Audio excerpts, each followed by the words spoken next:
Bueno, bienvenidos a Dos Capricornios y un Libro. Hoy nos encontramos con, bueno, una invitada especial. Mi nombre es Sergio y nuestra invitada especial del día de hoy es Karina Pacheco. Ella es, bueno, escritora peruana ya bastante reconocida. Y bueno, esta entrevista la estamos haciendo en el contexto de la conmemoración que se hizo a su carrera literaria en el 11º Congreso de Estudiantes de Literatura, Voces y Resistencia, que fue el pasado sábado. Y bueno, quería darte la bienvenida y muchas gracias, Karina, por aceptar esta pequeña entrevista. No, gracias a ustedes por interesarse en hacerme algunas preguntas. Sí, claro. Y bueno, Karina, como te comentaba, este video, o bueno, esta entrevista es justamente en el marco de este evento, ¿no? Que se te pudo hacer por parte de los estudiantes. Entonces, primero que nada, el evento se llamaba Voces y Resistencia y queríamos saber cuál era digamos, lo que te transmite ese título, primero que nada, Voces y Resistencia. Y yo creo que me transmite la idea de expresar las voces que tengamos respecto a muchas situaciones y a persistir en la escritura y persistir también en escribir cosas que planteen desafíos, sea desde el punto de vista literario o sea desde el punto de vista político incluso, que se traduce en la literatura. Mm, Entonces creo que es resistir al amancebamiento, resistir a la domesticación, resistirte a caer en el cliché, en lo fácil, en la no exploración, en lo repetitivo, no casarse con lo fácil, con una literatura que sea complaciente, que sin que eso quiera decir que uno no escriba con ánimos de generar guiños y complejidades. Eso es importante, pero no repetirse a uno mismo, resistir frente al dejarse llevar por la corriente. ujú, Ok, perfecto. Y Karina, cuéntanos, bueno, como digo, esta entrevista es como parte, digamos, en el marco de este homenaje, entonces también quisiéramos saber un poco de tu carrera literaria en sí y pues cómo Karina Pacheco empieza su carrera literaria. Yo creo que todos empezamos la carrera literaria como lectores, ¿no? Entonces, en ese sentido, yo creo que hay un amor por la literatura que empieza desde que yo tengo uso de razón, próximo al amor por la lectura. Cuando uno lee mucho, creo que todos los que amamos la lectura, en algún momento dado nos planteamos la idea, alguna vez me gustaría escribir. No todos dan el paso, otros siguen otras carreras que igualmente les pueden apasionar por otros motivos, pero creo que en esa pasión por leer, por aprender, por descubrir otros mundos que te da la literatura, siempre se enciende en todos el foco. Y si yo alguna vez escribo, entonces no soy muy consciente de cuándo pudo haberse prendido ese primer foco, pero a mí los diarios siempre son como salvamemorias. Entonces, en algún diario que he encontrado hace no mucho, un diario de cuando tenía 13 años, yo me había olvidado hasta que encontré ese diario a los 13 años que decía, a mí me gustaría escribir alguna vez, ¿no? Ficción, libros de literatura, novelas. Y, pero luego me he dedicado a muchas otras cosas. Entonces, he estudiado antropología, que como carrera es una carrera que me ha nutrido mucho, que me ha apasionado mucho. Pero el bichito de alguna vez escribir una novela siempre ha estado presente. Claro, y bueno, ya que mencionas también tus estudios y bueno, tu labor antropológica, ¿tú crees que tu faceta como antropóloga aporta también a tu labor literaria? No me cabe la menor duda. O sea, creo que la mirada antropológica, el trabajo antropológico, eh, exige, por un lado, viajar mucho. Luego, entonces, esa es otra manera de ampliar la mirada, ¿no? Normalmente la investigación antropológica te saca de ti para entrar en otros mundos. Y cuando entras en otros mundos, aprendes mucho de otras maneras de vestir, de comer, de sentir, de, de mirar el mundo desde otros ángulos que tú desconoces, ¿no?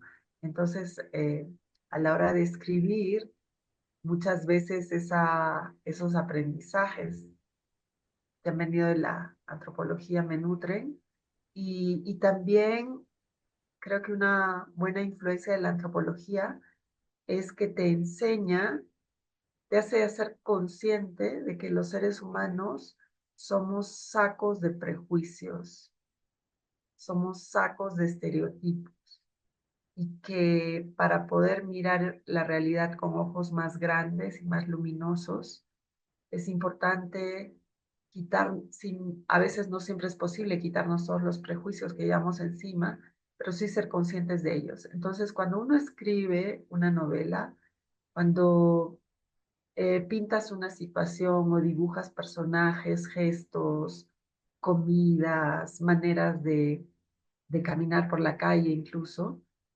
ya no es solo tu imaginación, sino es realmente te invita a la observación.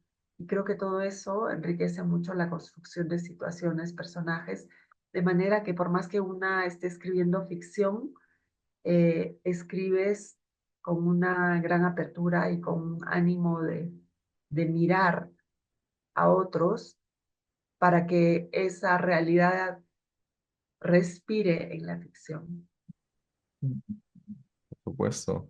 Y cuéntanos, Karina, por ejemplo, tus historias, porque hay algunas, bueno, por ejemplo, hay algunos escritores cuyas historias son gatilladas, digamos, o empiezan a escribir a partir de algo en particular, de una vivencia en particular, o incluso también, por ejemplo, bueno, hace poco entrevistamos a un autor de ciencia ficción y él decía, ah, no, pucha, yo escribí a partir de una película que vi y me pareció interesante y comencé a desarrollar, ¿no? A partir de eso.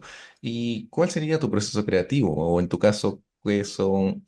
¿Qué es lo que te dice o te impulsa a empezar, por ejemplo, una historia?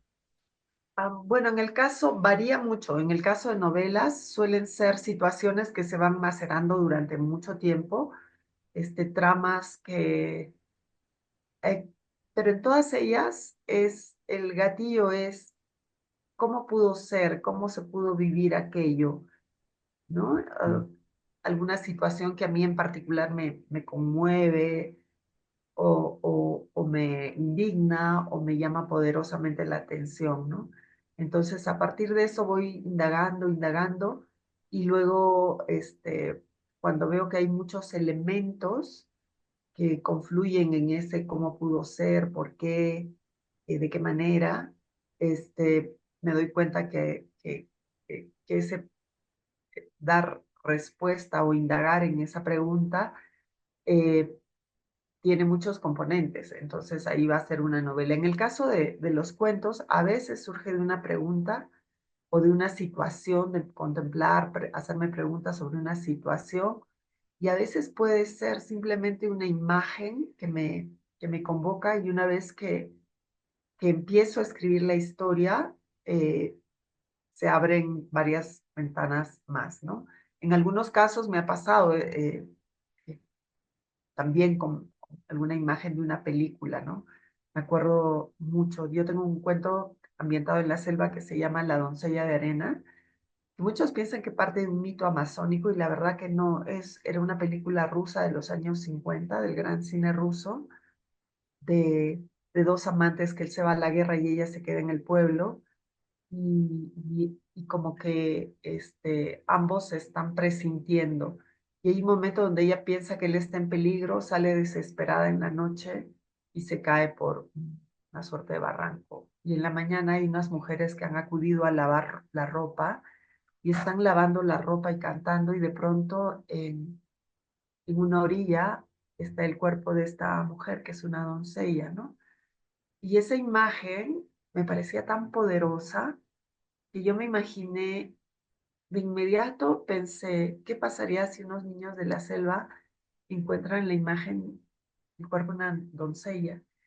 Y a partir de eso, empecé a escribir un cuento que se llama La doncella de arena, pero que los rumbos van por otro lado totalmente distinto y que en ese caso, digamos, la imaginación para escribir ese cuento se nutrió de parte del trabajo que yo he hecho en la selva, ¿no? Donde he visto a niños eh, de comunidades que recogen huevitos de taricaya y prácticamente los crían hasta que sean suficientemente grandes como una medida para evitar que las tortugas, la taricaya es un tipo de tortuga, desaparezcan en ríos donde a veces la depredación, la contaminación o a veces los cocodrilos se comen esos huevitos antes de que crezcan y se hagan autosuficientes. Entonces, a veces pasa así, o sea, es una imagen poderosa que me sugiere algo y se va por otro lado. Entonces, eso es lo hermoso de la creación literaria, eh, que salen, permite no solo extraer cosas de planes preconcebidos más o menos claros, sino que en muchas ocasiones lo más poderoso viene de, de ese deslumbramiento de descubrir que dentro de nosotros habitan mundos, situaciones y trenzas de las que no somos conscientes.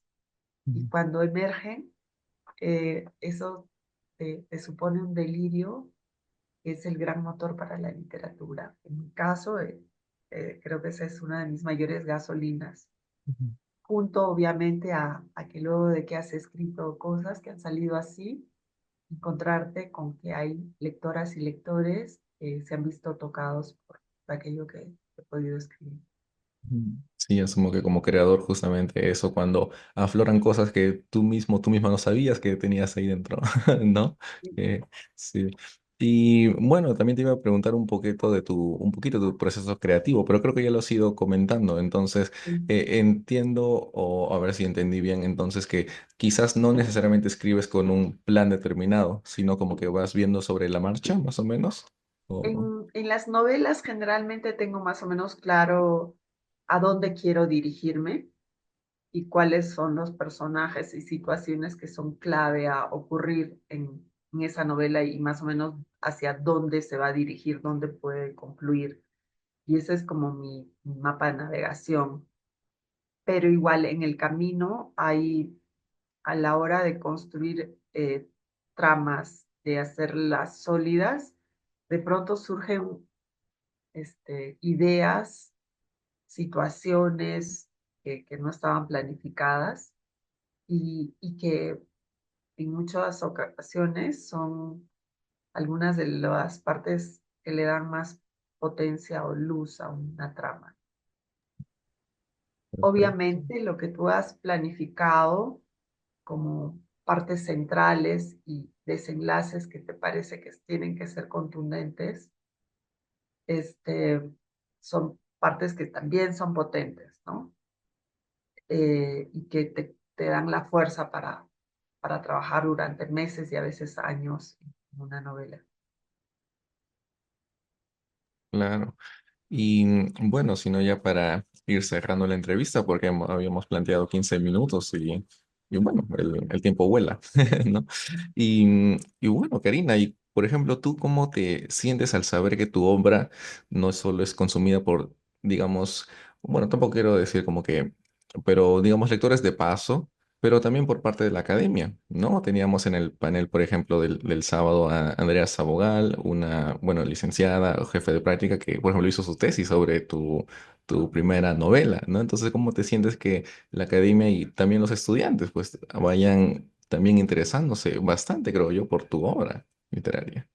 Pues para mí es un gran aliento, ¿no? Porque es como tener lectores muy variados y que una novela o un cuento dé tanto a lecturas que te hacen pensar como a lecturas que te hacen en el caso de los académicos, que le dan 5 vueltas de tuerca para desentrañar cosas que tú misma habías visto, ¿no?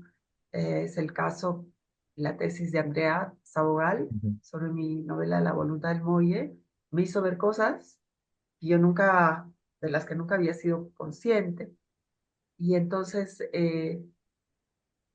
es como ver algo que tú has escrito con múltiples ángulos. Y cuando esas miradas te cuentan cosas, te hacen repensar en lo que eres tú misma, ¿no? Como creadora, en las ventanas que puede abrir una creación tuya. Y también es un enorme aliciente cuando a veces recibo cartas de lectores desconocidos que no son académicos y que me dicen por qué algún factor particular de alguna novela les ha tocado, les ha conmovido, les ha hecho repensar a veces una parte de su vida, una parte de sus relaciones familiares, una parte de sus memorias y uno dice, entonces, tiene sentido no solo escribir, sino publicar. Claro, sí, eso, bueno, debo pensar, asumo, porque yo no tengo la experiencia, pero de que eso se debe sentir hermoso, ¿no? También porque, bueno, Sí, finalmente el lector también es parte de cómo toma el texto, ¿no? Cómo lo interpreta y pues a qué sentimientos supongo la pela, a qué experiencias lo lleva, ¿no? Y, pues es bastante genial también cómo está siendo recepcionada tu obra, ¿no? Y pues bastante interesante. Y bueno, y creo que hemos ya llegado al final de la entrevista. Entonces, bueno, Karina, más bien muchísimas gracias por darnos este espacio. Bueno, no salió en el video, pero disculpas por los pequeños problemillas al inicio problemas técnicos al inicio. Y pues bueno, que sigan los éxitos y pues si se da la oportunidad de tenerte nuevamente en Dos Capricornios y un libro, pues que espero que sí. Ok. con Pues mucho gusto. encantado. Muchísimas gracias, Karina. Entonces, bueno, hasta luego. Voy a parar la entrevista entonces. Hasta luego. Sí. Esto fue todo por esta entrevista con Karina Pacheco. Sergio no quiso animarse a hacer un ping-pong, Y ya no hubo tiempo, pues hubo inconvenientes iniciales, un poquito, entonces ya como que sí, cortó el tiempo, pues. pero lo supimos solucionar en el momento, así que Eso es lo importante. eh, eso es lo que importa, finalmente. La próxima semana empezamos con la temporadita de reseñas que van a estar a mi cargo, algunas otras las va a hacer Sergio, y les comento que la primera reseña que se viene es de Christmas Carol o Cuentos de Navidad, Canción de Navidad de Charles Dickens. Y más adelante empezamos con la nueva temporada. ¿Qué más? ¿Qué más se viene, Sergio? Y bueno, ya vamos a tener más sorpresitas y bueno, que ya le vamos a estar comentando por las redes, entonces también, bueno, pueden darle like a este video, suscribirse al canal, darle me gusta, comentar también cuál es su novela favorita, su texto favorito de Karina Pacheco y pues también no olviden seguirnos en las redes sociales, estamos en TikTok e Instagram y próximamente también en Facebook y pues eso sería creo que ya todo por hoy y hasta la próxima.